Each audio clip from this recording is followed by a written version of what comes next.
Good morning. It's June 9th, 2018, and I'm getting ready to do a ditch garden update, but I thought I would show the lilac progress. It's been maybe 5 days since these cuttings were taken and jammed into the soil, and they're doing fantastic. Just took the cover off. The oaks here are getting a little too big, and some of them were out of the sun, like that one. They were completely out of the light, so I just put them back in.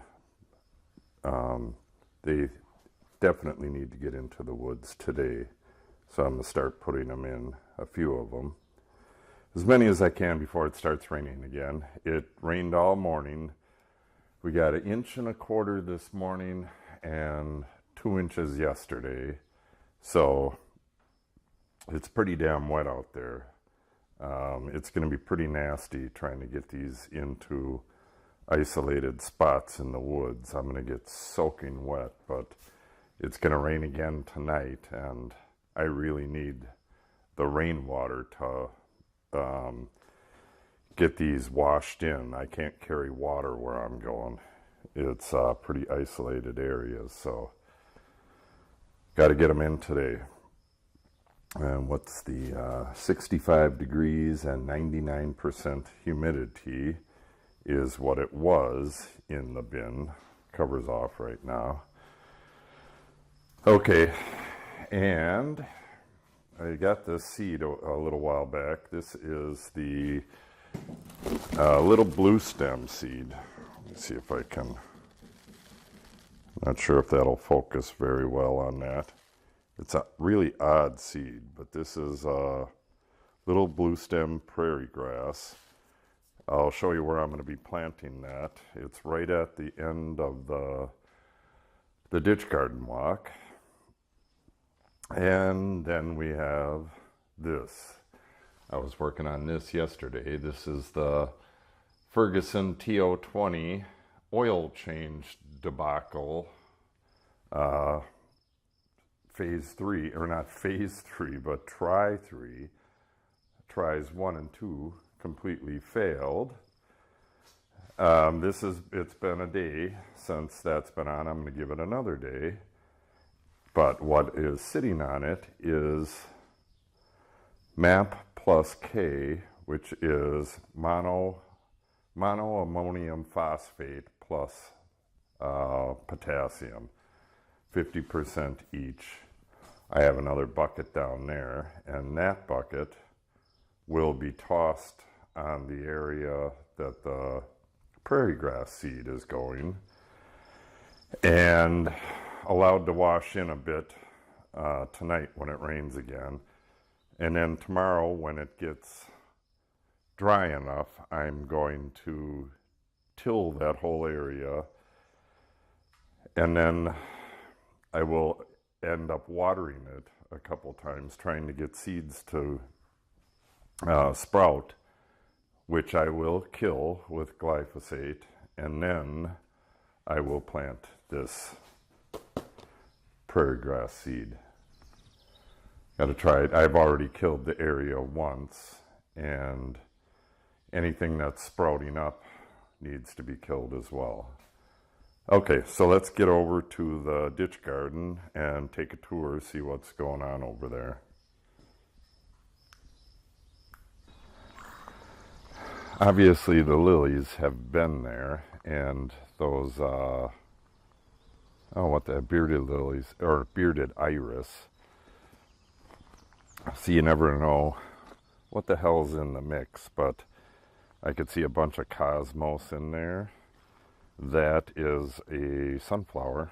This right here is a sunflower. That's a coneflower. Some of it's been here before, and some of it not. You know, some of it's local wildflowers. There's patches where, like back there, where it's almost all weeds. What I'm going to do is At some point, I'll go in there and I call it weed and seed. I just yank that stuff out, and the disturbance I cause gets filled. I just toss in some more seed, and that stuff will come up much later in the year, and I end up having some pretty nice looking gardens or this garden is pretty nice looking all year. That is ragweed. Kind of looks nice, but it's still ragweed. And I have, I forget what this vine is that goes through the whole thing. At some point I just stopped pulling this crap out, and it is what it is for the rest of the year.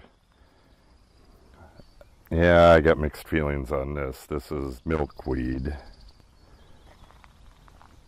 I mean, the butterflies, the monarchs need it, but no matter how you try to thin it out, it just gets invasive as hell.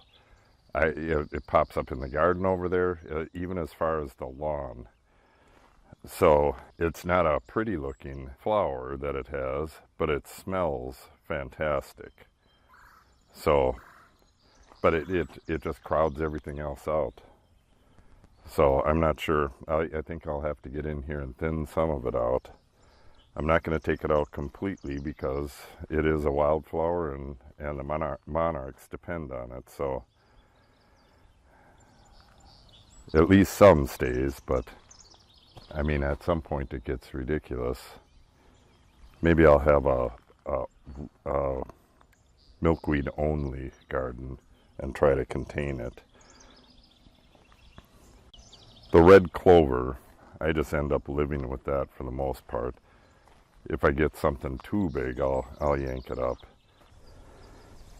That right there is onions that my wife had me plant. I went through here and did some weed and seed yesterday, but still has some work to do. Like I said, you're going to get grass.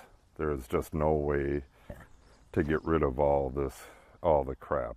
So at some point you just leave it alone. I have no idea what those flowers right there are, but I do know that's a ragweed right next to it. So I'll yank that stuff. I kind of do that all summer long. As some of these weeds get big and obvious, I'll go in there and pull them out.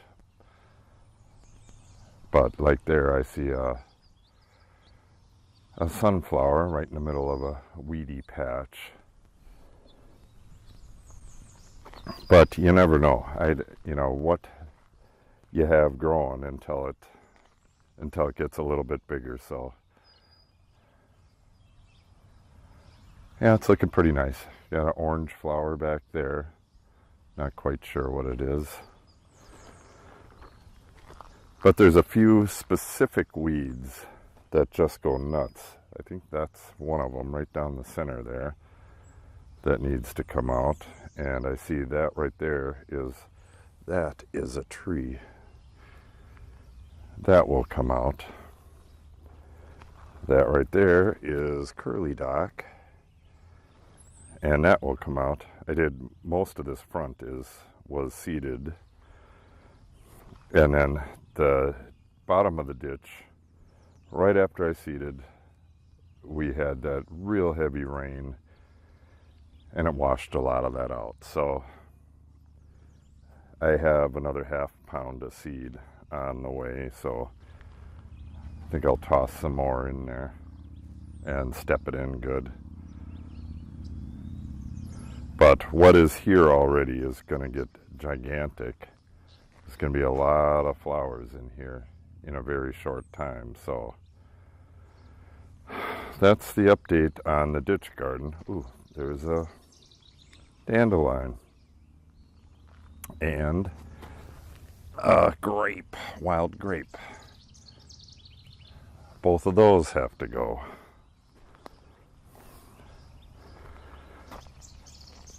So if this was just killed off with glyphosate and done a couple times, 2-3 times. You water it, let it come up again, kill it, water it, let it come up again, kill it, and then you plant the wildflowers. You can have years without having a ton of weeds like that, but that ditch garden is years old, so eventually the weeds start coming back. This is the future prairie garden.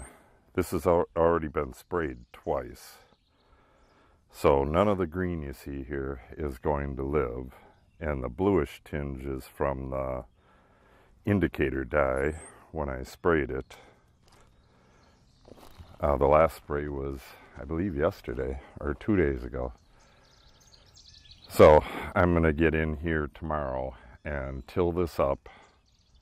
It goes all the way down to the T-posts down there, but it gets kind of pointy down there, so it's not quite as big.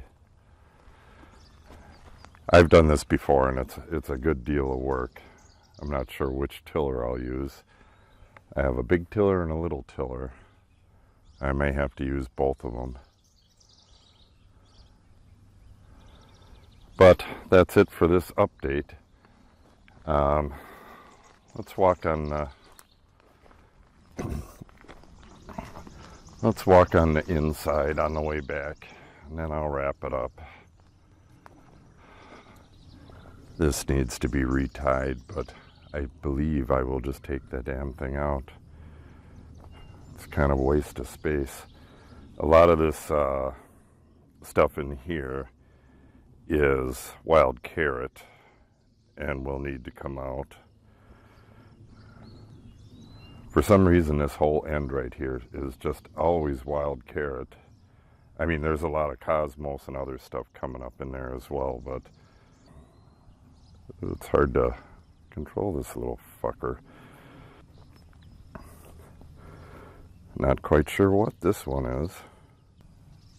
Yeah, I can see ragweed showing its ugly face here and there throughout the garden.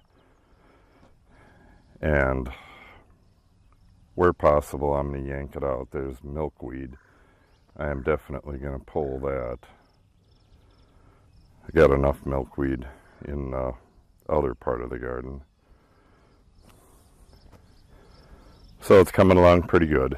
I would say in a week or so, it's going to be in full bloom.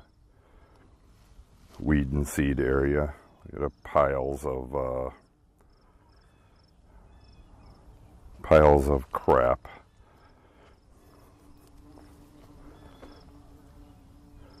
Oh, I can hear a crap load of bees behind me. So, oh yeah, we got this whole area. Yeah, this stuff here is cosmos. This will get huge. So I'm going to pull a couple of these milkweed because they get huge and block everything out. Give some to the, yeah, see, got some in my garden. My tiny little garden has no room. They send a runner out and then pop up these little sprouts all over the place. You can yank them out, but the runner is still there. So they are very invasive. Yeah, I'm going to pull out some of these milkweed right here. Leave some for the monarchs. The rest got to go. And a shit ton of ragweed right through here. And other weeds. And some purple coneflower in there. Some of this stuff is likely weeds that I don't know of as well. The Concord seems to be doing pretty well with all the disease we've had here.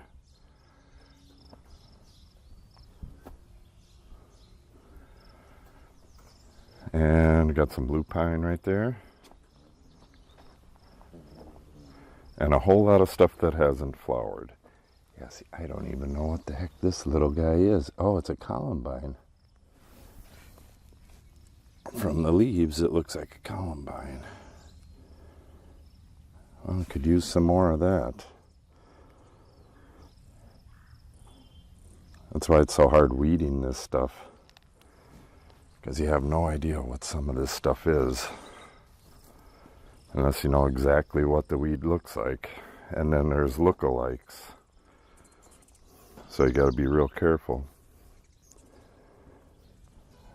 Okay, that's about it. For more updates, hit the subscribe button and then click on the little bell and you'll be notified when we upload new videos. Thanks for stopping by and have a great day.